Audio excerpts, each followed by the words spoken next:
Uzgoj jagoda u studenom može biti izazovan, ali ako se dobro pripremimo, možemo osigurati uspješan rast i dobru berbu u proljeće.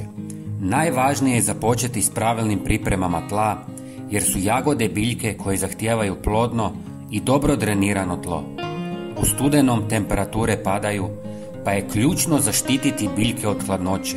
Na područjima s hladnijom klimom preporuča se malčiranje tla oko biljaka kako bi se korijenje zaštitilo od smrzavanja. Malč, kao što su slama, sjeno ili čak piljevina, također će pomoći u zadržavanju vlage, što je posebno važno kada je zimi manje kiše. Odabir sorti prilagođenim lokalnim uvjetima klime i tla također igra važnu ulogu. Neke sorte bolje podnose hladnije temperature i mogu izdržati do proljeća s minimalnom zaštitom.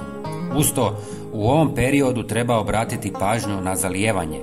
Iako biljke ulaze u fazu mirovanja, korijen treba održavati blago vlažnim. Naravno, zalijevanje treba prilagoditi vremenskim uvjetima. Ako je vrijeme kišovito, dodatno zalijevanje nije potrebno. Pratiti biljke na prisutnost štetočina i bolesti važno je čak i u zimskim mjesecima.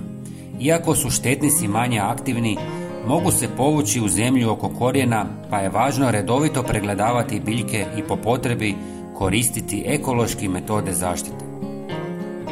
Preporučuje se korištenje organskih gnojiva poput komposta ili zrelog stajskog gnoja, jer oni polako oslobađaju hranjive tvari i poboljšavaju strukturu tla. Fosfor je ključan za jačanje korijena jagoda u jesen, pripremajući ih za hladne novebarske dane. Prihranjivanje fosfornim gnojivima jednom tjedno, kad je suho i sunčano, pomaže korijenu da se bolje razvije. Time jagode postaju otpornije na zimu i spremnije za obilnu proljetnu berbu sočnih plodova.